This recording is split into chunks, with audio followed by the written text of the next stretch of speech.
ठीक है, देखो अभी जैसे फर्स्ट हमने बात की थी मोमेंट फ्रेम सिस्टम, या फिर आपके जो हिसाब से था मोमेंट रेजिस्टिंग फ्रेम। ठीक है, तो उसमें मैंने अभी आपको समझाया कि भाई कॉलम और बीम, उसकी वजह से पूरा फ्रेम बनता है, उसके by using of column and beam पूरा फ्रेम एक बनाते हैं, और उसमें लेटरल लोड और एक्शियल फोर्सेस की वजह से bending moment and shear force generate होते हैं, दोनों में, बीम में और कॉलम में। ठीक है, तो वो जो शियर फोर्स और बेंडिंग मोमेंट जनरेट होते हैं, वो जो बीम और कॉलम है उसकी डिजाइन, वो मतलब हमें पहले पहले पता चल जाए कि भाई ये स्ट्रक्चर जो है फेलियर होने वाला है, उसकी वजह से हम कैसे डिजाइन करते हैं उसको, वो डिजाइन करते हैं अंडर रेनफोर्स सेक्शन की वजह से, उस तरीके से उसका डिजाइन करते हैं हम। इसीलिए मैंने आपको पहले ही पूछा कि आपको अभी ये बस चीजें क्यों चला रहे हैं। एक्चुअल तो पूरा डिजाइन हो जाए, स्ट्रक्चर डिजाइन खत्म हो जाए, उसके बाद ये लेना चाहिए था, पर ठीक है, फिर भी चलो हम अभी कर लेते हैं। ठीक है, ओवरव्यू होता होगा, शायद ज़्यादा डिटेल में नहीं होगा आपको। ओके, तो जो अंडर रेनफोर्स सेक्शन हम डिज़ाइन करते हैं बीम और कॉलम का, और उसकी वजह से उसका डक्टाइल बिहेवियर होता है, उसकी वजह से shear failure must be prevented through capacity design procedure. Right, तो ये मोमेंट फ्रेम सिस्टम का पूरा होता है। The building predominant flexural behavior in beams and column should be facilitated. This can be achieved by using relatively long frame member. Short beam and column attract large forces. तो अगर beam short है तो moment कम होगी generate. ठीक है, तो कम moment generate होगी तो वो ज्यादा, मतलब ज्यादा लोड जो होगा वो बीम रेजिस्ट कर पाएगा due to the short beam. अगर वो लॉन्ग बीम होगा तो मोमेंट ज्यादा जनरेट होगी, और ज्यादा जनरेट होगी तो वो लोड कम रेजिस्ट कर पाएगा। ठीक है, सेकंड जो थे अभी हम जो सीख रहे थे, that is braced frame system. अभी ब्रेस्ड फ्रेम सिस्टम में क्या है, देखो यहाँ पर different bracing types for use in building. कौन कौन से ब्रेसिंग होते हैं? डायगोनल ब्रेसिंग होते हैं, एक्स ब्रेसिंग होते हैं, वी ब्रेसिंग है, राइट, ये भी एक्स ब्रेसिंग है, ग्लोबल ब्रेसिंग, मतलब कई तरह के ब्रेसिंग होते हैं। ठीक है, अब अभी आप बोलेंगे सर ये ब्रेसिंग कैसे होते हैं, तो एक सिंपल एक एग्जांपल दे रहा हूं जिसकी वजह से आप इजीली समझ पाओगे। जैसे आप ट्रेन में जाते हो और कोई ब्रिज आता है, ठीक है, अभी भरूच का जो गोल्डन ब्रिज है वो भी शायद आपने देखा होगा। तो वो ब्रिज पे क्या होता है, नीचे तो गर्डर होते ही है, पर साइड में जो हम रेलिंग बोलते हैं वहां पर भी ऐसे ब्रेस करते हैं, ये एक मेंबर इस तरह से, ये एक मेंबर इस तरह से, या फिर ऐसा क्रॉस ब्रेसिंग होता है, देखा है आपने कभी? ने एक मिनट,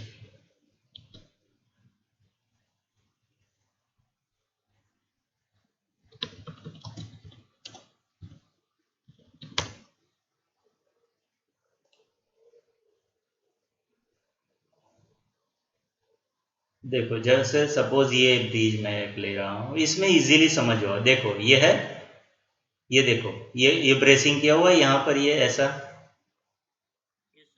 ठीक है, तो वो अलग अलग तरीके से होता है, वो कैसे डिजाइन करते हो, ये देखो ये है, यहाँ पर देखो ये एक्स ब्रेसिंग किया हुआ है। ठीक है, तो ये कैसे डिजाइन करते हो उसके ऊपर भी डिपेंड रहता है, मतलब इस तरीके से ब्रेसिंग होते हैं। अभी ये ब्रेसिंग का क्या काम, वर्क क्या होगा, तो ये क्या होगा, ये मेंबर को और ये मेंबर को कनेक्ट करके रखेगा, साथ में ही ये वर्टिकल मेंबर और इसको भी कनेक्ट करके रखेगा वो। ठीक है, तो ठीक वैसे यहाँ पर भी अलग अलग ब्रेसिंग होते हैं, और ये ब्रेसिंग क्या करते हैं, जैसे ये ब्रेसिंग है तो ये क्या करता है, जैसे इसके ऊपर लोड आया तो लोड यहाँ पर ट्रांसफर होगा, ये तीनों चीजों से, ये तीनों जो ब्रेसिंग है, ये तो कॉलम ही है पर ये ब्रेसिंग किया हुआ है। ठीक है, तो ये ब्रेसिंग सपोर्ट करेगा, ये मेंबर को सपोर्ट करेगा और लोड को ट्रांसफर करेगा यहाँ पर। ठीक है, ठीक वैसे यहाँ पर जितना लोड आया उसको ये सपोर्ट करेगा, लोड ट्रांसफर होगा ये मेंबर पर, ये मेंबर पर और ये मेंबर पर। ठीक वैसा हर एक ब्रेसिंग का होता है। अभी क्लियर पता चला? ठीक है,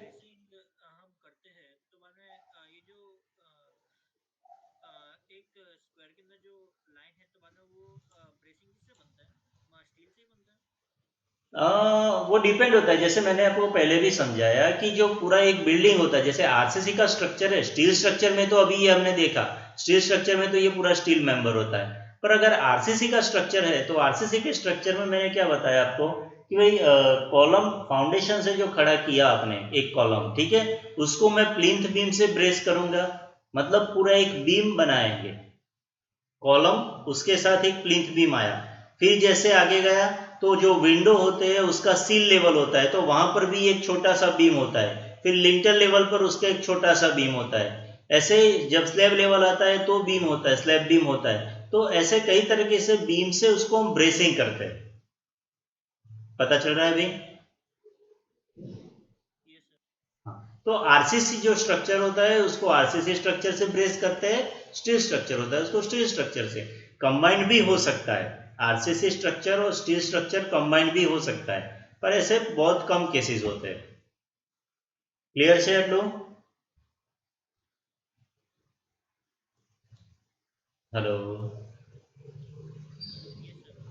ठीक है, अब आगे जाते हैं, ये जो रिजिड डायफ्राम इफेक्ट, राइट, तो उसमें क्या है, देखो, floor slabs are generally designed for a gravity load as a flexural member in addition to their primary function as vertical load resisting element. Floor slab also, अब ये floor slab मतलब क्या होता है, जैसे हम ग्राउंड फ्लोर पर जो फ्लोरिंग करते हैं वो फ्लोरिंग के नीचे पूरा एक स्लैब जैसा कर देते हैं, that is known as a floor slab, right. तो जो हर एक स्लैब अलग अलग होता है। एक मिनट, पानी लावानो प्लस પછી अरे बता बीजू ले। तो जो फ्लोर लेवल होता है, फ्लोर लेवल के नीचे एक स्लैब प्रोवाइड करते हैं, that is known as a floor slab. Okay, अब उसकी बात कर रहे हैं, यहां पर ध्यान से पढ़ेंगे। Floor slabs are generally designed for gravity load as a flexural members in addition to their primary function as vertical load resisting elements. Floor slab also act as elements which distribute the earthquake forces into vertical structural element. This action is referred to as diaphragm action. समझो यहां पर कहना क्या चाहते हैं, कोई figure, हाँ ये है सपोज डायफ्राम एक्शन। जैसे सपोज यहां पर कोई स्लैब नहीं है और यहां पर अर्थक्वेक का फोर्सेज आ रहा है, अर्थक्वेक फोर्सेज यहां पर आ रहा है, तो ये वॉल वो उसको डिस्टर्ब कर पाएगा, ये जो अर्थक्वेक फोर्स है वो ये वॉल को डिस्टर्ब कर पाएगा। पर अगर आपने यहां पर पूरा फ्लोर स्लैब दिया हुआ है तो कोई भी फोर्सेज आया वो जब डिस्टर्ब करेगा तो वो चारों चार वॉल को एक साथ डिस्टर्ब करेगा, अदरवाइज एक वॉल को डिस्टर्ब नहीं कर पाएगा। क्लियर થાય છે? ओके, जैसे यहाँ पर अभी फोर्सेज आए, अर्थक्वेक फोर्सेज आए, मतलब सर आपने बोला यहाँ पर चारों चार वॉल को एक साथ डिस्टर्ब करेगा, उसके लिए हमने क्या किया है, ब्रेसिंग किया हुआ है। यहाँ पर एक कॉलम है, ठीक है, तो ये कॉलम को हमने यहाँ पर ग्राउंड बीम या फिर प्लिंथ बीम, प्लिंथ के लेवल पर बीम प्रोवाइड किया। फिर ये जो सील लेवल होता है यहाँ पर हमने पूरा एक बीम लगा दिया है, यहाँ से यहाँ पर, यहाँ से इस तरफ, यहाँ पर इस तरफ, चारों साइड। ठीक वैसे लिंटर लेवल पर चारों साइड ऐसा पूरा बीम लगा दिया, स्लैब लेवल पर भी बीम लगा दिया, मतलब फोर्स जो आया तो ये जो कॉलम है वो कॉलम जर्क करेगा, साथ ही साथ पूरा बिल्डिंग ऐसा जर्क करेगा, अगर आया तो, ज्यादा फोर्स आया तो, ठीक है, मतलब एक वॉल नहीं गिरेगी। ये जो फोर्सेज होगा, अर्थक्वेक फोर्सेज होगा, उसकी इफेक्ट को वो पूरे बिल्डिंग पर डिस्ट्रीब्यूट कर देगा। कौन? Diaphragm action. क्लियर है? ओके, फिर ये आप पढ़ना, अगर कुछ और चाहिए डिटेल में तो आप पढ़ लेना पूरा, बराबर। ओके, और आगे जाते हैं तो अब आया आपका शियर वॉल। अब शियर वॉल में क्या है, देखो शियर कब जनरेट होता है, सबसे पहले तो अभी आपने तो shear force and bending moment भी नहीं सीखा है ना। हाँ, तो मैं इसलिए बोल रहा था कि ये चीजें अभी बहुत एडवांस में है जो अभी हम सीख रहे हैं, तो इसके लिए आपको सिर्फ और सिर्फ ओवरव्यू, मतलब नाम, और नाम में क्या है, शियर वॉल मतलब क्या होता है वो समझ लो अभी। जैसे पूरी एक एक वॉल है, ये एक वॉल है, ठीक है, पर यहाँ पर कोई फोर्सेज आया, जैसे ये लेटरल शियर यहाँ पर ऐसा आया, फोर्स आया, ठीक है, पर नीचे का जो पोर्शन है वो फाउंडेशन की वजह से यहाँ पर फिक्स हुआ है, पर यहाँ पर फोर्स आया तो ये हॉरिजॉन्टली ब्रेक हो सकता है, फेलियर हो सकता है, राइट। तो ये हॉरिजॉन्टली जो फेलियर होगा वो क्या हो जाएगा, शियर इफेक्ट आ जाएगा। देखो यहाँ पर it is a wall that is preliminary designed to resist lateral force in its own plane. उसके खुद के प्लेन पर उसको डिजाइन किया गया है, किसके लिए? To resist lateral force. अब shear walls are connected to diaphragm, diaphragm से कनेक्ट है, इसकी वजह से नीचे का जो पोर्शन है वो तो मतलब पूरा हिलेगा नहीं, या हिलेगा तो पूरा एक साथ हिलेगा, ठीक है, पर ऊपर का अगर कुछ लेटरल फोर्स है इस तरफ आ गया तो यहाँ पर ये फेलियर होने के चांसेस हो सकते हैं. And shear walls are connected to diaphragm and transmit horizontal forces acting on it to the foundation. Normally, each multi-story building should be provided two shear walls at right angle to each other. एक wall आपने रखी है, एक wall ही है simple, तो ऐसे chances हो सकते हैं. इसकी वजह से क्या करते हैं, एक वॉल इस तरफ होती है तो उसके 90 डिग्री पर दूसरी वॉल, जैसे हमारे घरों में होते हैं, क्या करते हैं, ये वाला एक वॉल इस तरफ है तो इसके परपेंडिकुलर दूसरी वॉल है इस तरफ, राइट. तो ये ऐसे घूमेगा, फोर्सेस यहाँ पर आएंगे तो ये ऐसे मूव नहीं कर पाएगा, क्योंकि यहाँ पर उसको रेजिस्ट करने के लिए दूसरी वॉल अवेलेबल होती है. क्लियर? ओके. हाँ, वो बाद में पढ़ना ना आप, फिर कुछ डाउट है तो पूछ लेना, बराबर ना. अब जो नेक्स्ट है पाउंडिंग इफेक्ट, तो पाउंडिंग इफेक्ट भी यहाँ पर बहुत अच्छी तरह से समझाया है. एक मिनट. हाँ, ये तो फेलियर है, वो नहीं है आपको.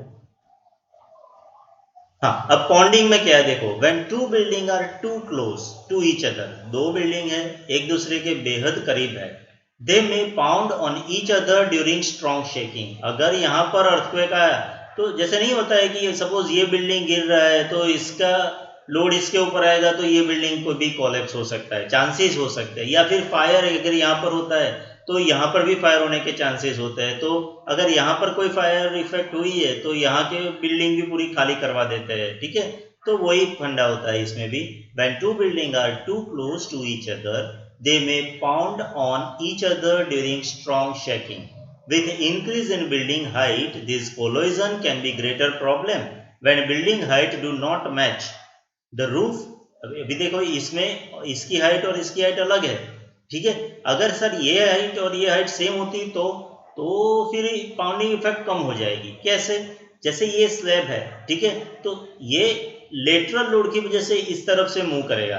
अगर जैसे इसकी हाइट मतलब मल्टी स्टोरीड बिल्डिंग है तो विंड इफेक्ट भी होगी, तो विंड इफेक्ट की वजह से ये थोड़ा भी इस तरफ से शेक करेगा.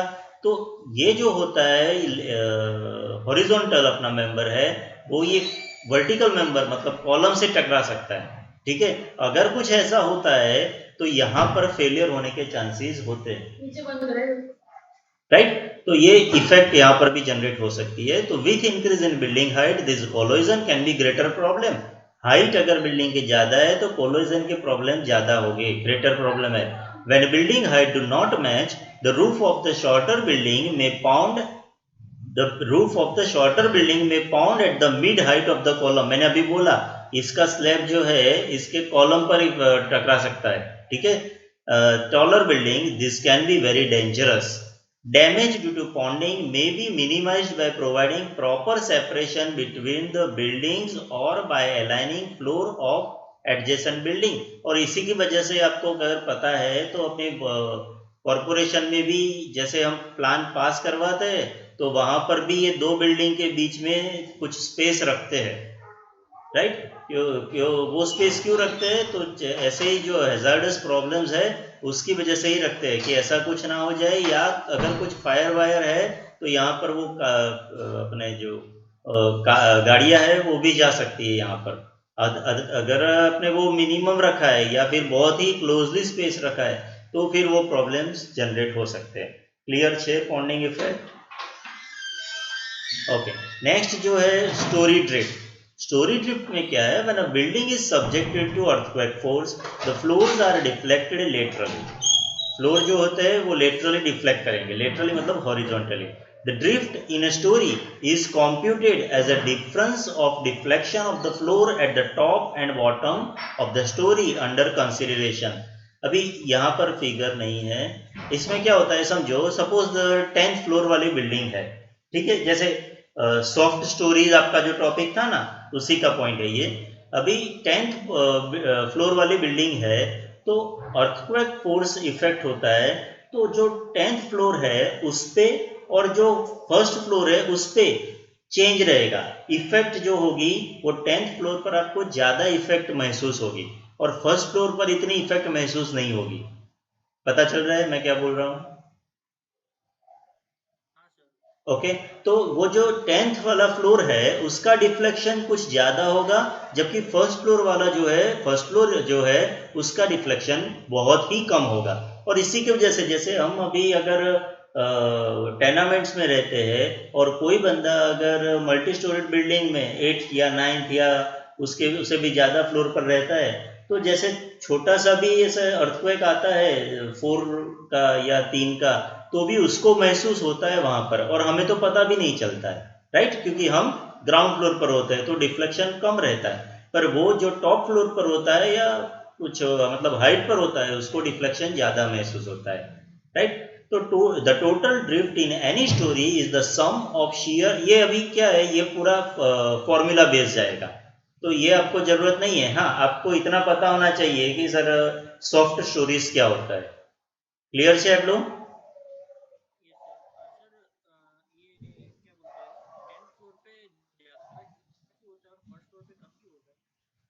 अरे, मोमेंट जनरेट होगी ना 10th फ्लोर पर, क्या होगा, जो कॉलम इतनी हाइट ऊपर है और आपने फोर्स इफेक्ट दिया है तो उतनी मोमेंट ज्यादा जनरेट होगी।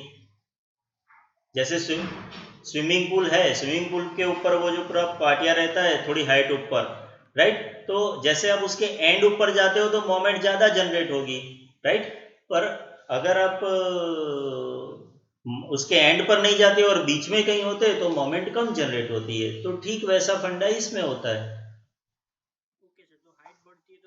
हाँ हाँ हाँ हाँ, बस इसकी वजह से वो डिफ्लेक्शन ज्यादा रहेगा, राइट। फिर ये जो है जो आपने वो बीच में पूछा था कि effect of irregularities on pre performance of RC building, irregular building है तो कैसी इफेक्ट रहेगी। The most important cause of damage of RC building during earthquake is the irregular building configuration. A building that lacks symmetry and has discontinuity in geometry, mass or load resisting member is called irregular।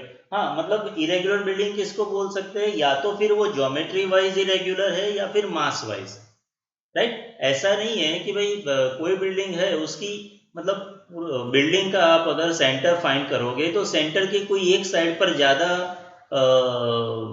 मास आ गया, मास मतलब अपने storage ज्यादा बना दी और दूसरी side कुछ नहीं है, तो वो साइड जो होती है वो जल्दी इफेक्ट हो जाएगी, अर्थक्वेक फोर्सेज आते हैं तो वो जल्दी कोलैप्स हो जाएगा, ठीक है। तो आपको इवनली डिस्ट्रीब्यूट करना पड़ता है जब भी बिल्डिंग प्लान करो आप तब, ठीक है। और ये वो मास वाइज, और दूसरा जो है वो ज्योमेट्री, मतलब आप जैसे अभी आपने मुझे वो शेप्स दिखाए थे, देख लेते हैं यहाँ पर।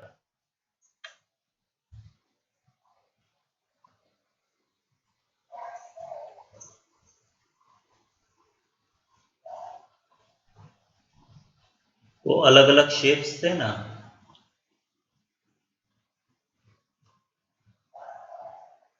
हाँ, ये वाला देखो, अभी ये क्या है, ये सिंपल शेप है तो हाँ, ये दिख रहा है। हाँ, अभी ये जो शेप्स इन प्लान है, ठीक है, तो सिंपल शेप है, तो ये शेप में अगर आप बिल्डिंग बनाओगे तो उसका सेंटर आप फाइंड कर पाओगे, वो सेंटर्ड हम नहीं फाइंड करते थे वो चैप्टर में, ठीक है। तो ये कर पाओगे, मतलब सेंटर से आप इवनली डिस्ट्रीब्यूट करोगे तो ठीक है। पर कॉम्प्लेक्स शेप ये है, सपोज ये है, हाँ सर इसका भी सेंटर तो हाँ हो गया, वाई शेप में भी बिल्डिंग होते हैं, मैं मना नहीं कर रहा हूँ, पर इसके ऊपर क्या होता है, इसके ऊपर विंड इफेक्ट ज्यादा रहती है, और जैसे ही विंड इफेक्ट ज्यादा होगी अर्थक्वेक फोर्स आएंगे तो वो विंड इफेक्ट और अर्थक्वेक फोर्स दोनों मिला के ये बिल्डिंग को मतलब डैमेज कर सकते हैं, जबकि ये जो शेप है, सपोज ये शेप है, उसको इतना ज्यादा डैमेज नहीं कर पाएगा, क्योंकि यहाँ पर वो उसको ब्रेस करने के लिए और कुछ होगा ही नहीं, जबकि यहाँ पर पूरा इसका पूरा मास रहता है, अगर यहाँ से अर्थक्वेक फोर्स आते हैं तो ये पूरा उसको रेजिस्ट कर पाएगा, जबकि यहाँ पर सपोज यहाँ से अर्थक्वेक फोर्स आते हैं तो इतना ही पोर्शन है रेजिस्ट करने के लिए, आगे उसके कुछ नहीं है। पता चल रहा है मैं क्या बोल रहा हूँ?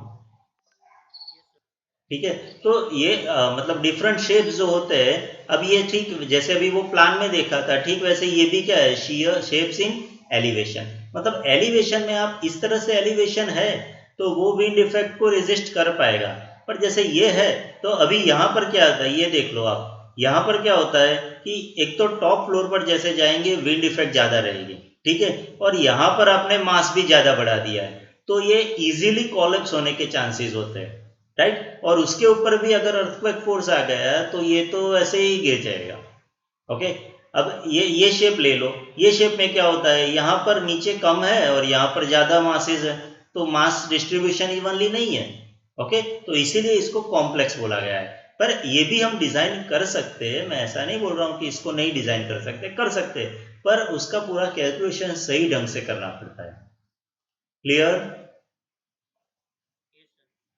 ठीक, और आगे जाते हैं।